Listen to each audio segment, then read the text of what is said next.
You know,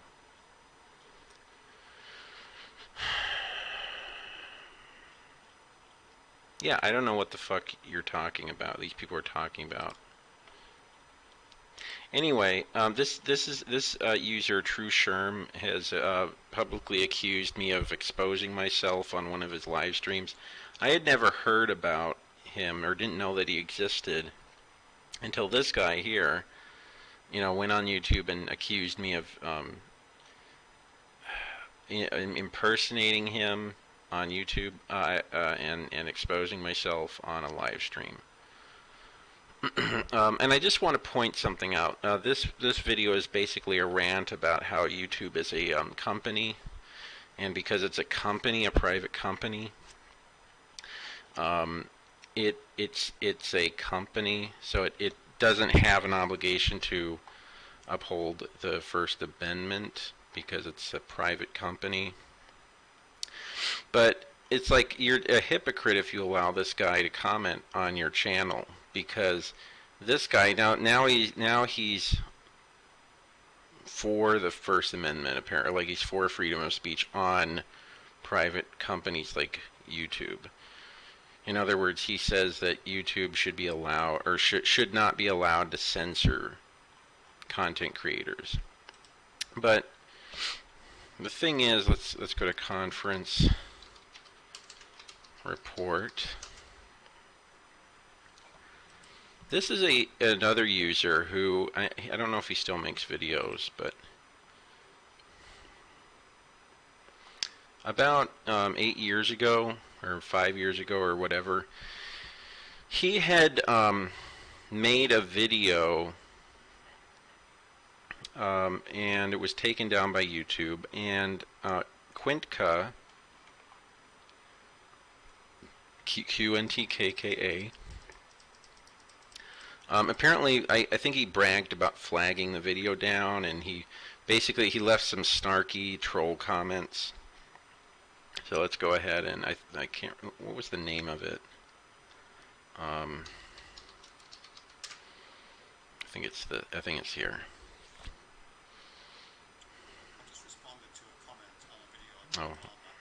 It's a woman artist in the land of grown-ups. And it's a comment by a user called, I'm not sure the pronunciation is right, but Quintica, looks like QNTKKA. The original video, I wish I was a woman artist in the land of grown-ups, I made that video because one of my videos was taken down. So this user, 5 years ago or 8 years ago or whatever it was, he was having the same problems.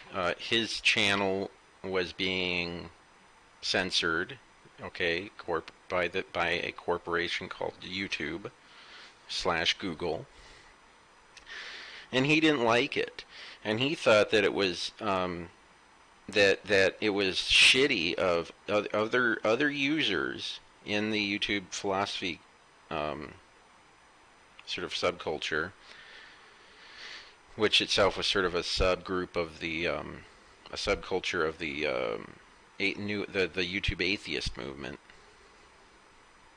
He thought it was shitty that they were defending, that they like went out of their way to defend Google and like make excuses for why Google should be allowed to censor them. And his point is that no, Google should not be treated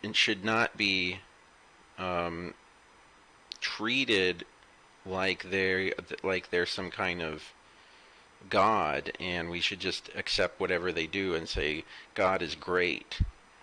YouTube / Google is great, and if they want to censor certain people and not censor other people, then that we should just be thankful that we have access to servers. He thought that was shitty, and he would call them out for it. Some people might find offensive. I was naked in it. You couldn't see my bits, but I was naked in it. And it was taken down. And my problem with in a sense, that's kind of fine as long as the rules. That's not fine at all, actually. But in this particular case, it was taken down despite the fact that it was an almost exact copy of another video which is on YouTube and which has 18 plus protection, so it's not going to be taken down. So I had a bit of a problem with that, and it's an ongoing concern. But my problem here with Quintica's comment, and this is I have to say, this is the reason why YouTube and Google is so depressing to me. I mean, it's bad enough that it's a massive corporate entity with zero transparency and no accountability. It's bad enough that they put adverts all over your videos. It's bad enough that they have these insane rating systems and this insane flagging system. That's all bad enough. But it's the fact that it's this, what I can only think of as kind of Stockholm syndrome on the part of other users, like Quintica in this case.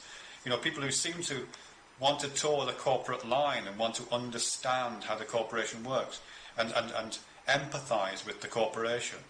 I mean, I'm not stupid, I understand why corporations need to protect their bottom line and protect their brand identity, and you can see Google doing that, that's the reason for it. But why would we want to support that? Why would we think that's okay? It's not okay. It results in what should be protected speech being removed. And of course, I can put my videos up anywhere, but the fact is, is speech really free if the only place you can make it is on a desert island somewhere miles away from anyone else, so no one's going to see it? That's not really free and protected speech, is it? Just saying you can go somewhere else and do it. See, that's a really good point. Now, one of the things Quintica was fond of saying, like repeating over and over again, and basically, and he would go into these comment sections and call people dummies and losers and stuff like that, and he would insult them. And then he would mention how, hey, dummy, you don't understand how the First Amendment works. The First Amendment is a protection against government action. So if you're a corporation, you are a private entity. You have the freedom of speech just like anyone else, and that includes the freedom to censor people on your platform. Okay, now that's what he would tell Conference Report, and that's what he would tell people complaining about Kaepernick kneeling. He would say, well, the NFL is a private company; they can do what they want.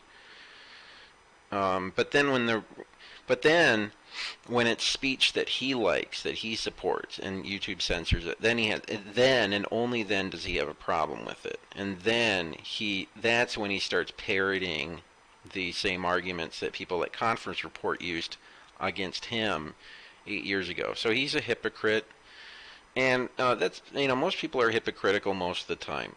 Okay, I'm not making this live stream to point out that he's hypocritical.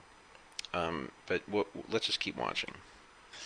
If a corporation owns the public square, then it seems to me they have a right to protect the speech that goes on in that, and Google doesn't do it.